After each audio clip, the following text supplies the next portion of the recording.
Thank you, Senator Coons, and I'm going to ask my staff to follow up with yours to take a look at that bill you referenced, because that sounds like a very interesting policy idea.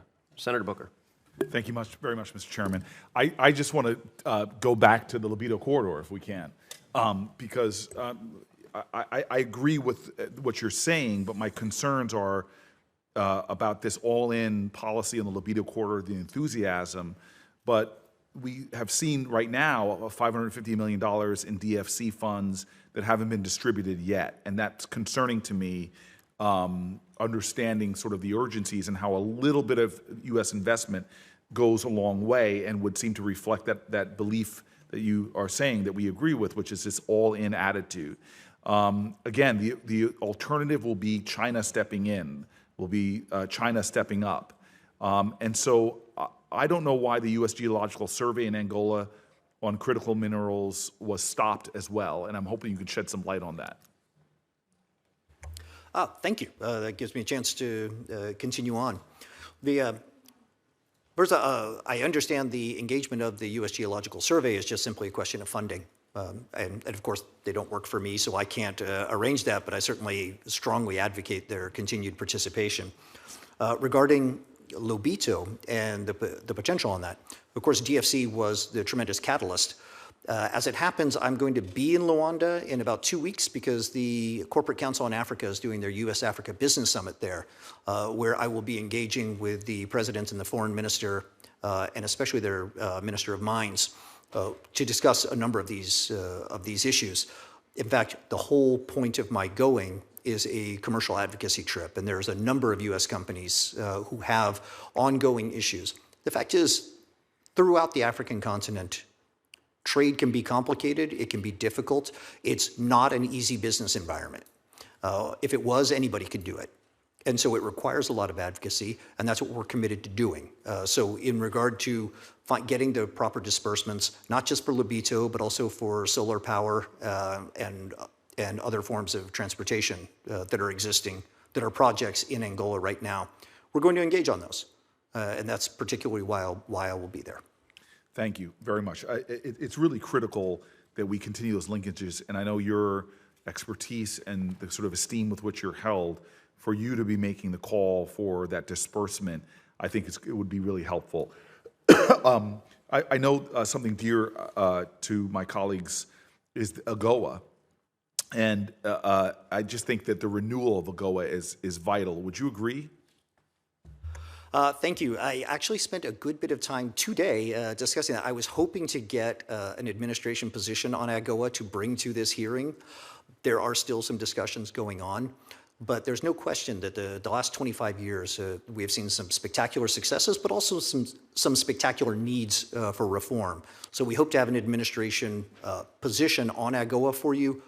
I'm hoping within hours, possibly within days. But so I can't answer that right this second. But another reflection of who you are and your, I think, frankly, very informed opinion is the fact that you went and talked to the administration, pushing to get us, knowing this would be discussed. That encourages me. Are you thinking a little bit? I'm sure you are thinking more nuanced about how AGOA could be a really great piece, like linking AGOA with building out the Lobito Corridor. Those could be related as a means to benefit the African communities that are really along the corridor and increasing opportunities for U.S. businesses. Is this like another possible way that we can increase that momentum within the corridor and provide alternatives to the Chinese investment model? Yeah, thank you, Senator.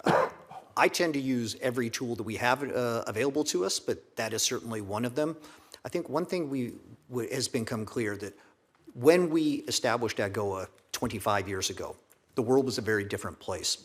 When I was talking about how excited I am about the opportunities in Africa right now, they're different than they were 25 years ago.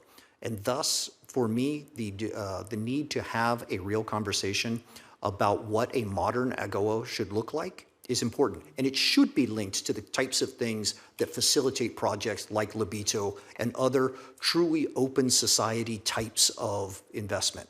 And so that's something that we're absolutely committed to doing. Great, and I really feel bad for a lot of the young people that have packed this hearing room. Have no idea all the letters that we're throwing out there, but So maybe you can help with MCC and explaining it, but telling me, is this something else? Because it's one of the best tools we have in competing. I'm very concerned about the modest funds that we invest. We know they have an outsized return, and they've always seemed to garner bipartisan support. But the MCC, its impact that I've witnessed myself in some of my visits.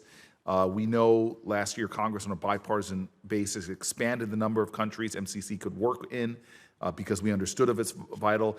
Rish, who I want to quote, has said very strongly we want to work with you, speaking to Secretary Rubio, to ensure that we have the tools to counter Chinese influence through the Development Finance Corporation and the MCC.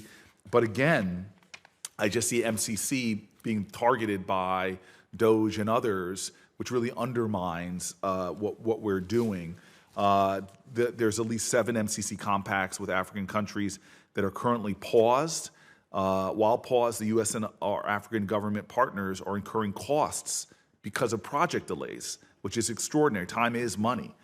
These compacts include road improvements, agriculture improvements, energy security, all that makes for a better platform for investment.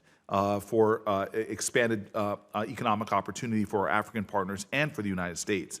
If the U.S. pulls out of these MCC compacts, how can African governments and businesses feel secure to enter into commercial diplomacy deals with the United States when the government doesn't follow through on its own commitments, when Congress, who's allocated money in a bipartisan way, has that money impounded by the administration? It seems not only to undermine what I would think is important rules of law of this government, but it burns through a lot of trust, increasing project costs, not making any kind of rational business sense whatsoever.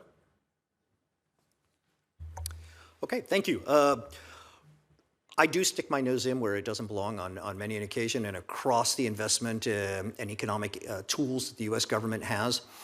I don't have oversight on the MCC, but I can say that internally we've had discussions during this review of all assistance programming, and have advocated for the types of programs, like you said, where we need to continue the funding just so that the project wasn't at any natural stopping point.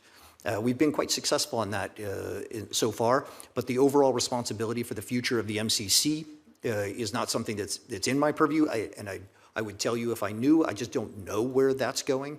But I can tell you that I visited an MCC project in Abidjan about 2 weeks ago when I was there for the Africa CEO Forum. And it is a dramatic sort of investment, a dramatic symbol of America there. And it is one of the first things that the Ivoirian government mentioned to me upon my arrival and upon my meetings with them. And I can tell you that the interest of the host governments has been dramatic in this regard. I have actually several pending calls that I have to make after I leave here to talk to countries about their potential future of the MCC. I've explained to them that I'm not actually the guy who is responsible for that, but I'm still interested in our relationships with those countries, and that's why I'll be making those calls. But for that regard, I'm waiting for those who are at MCC and the end of that assistance review. Thank you. Senator Van Hollen.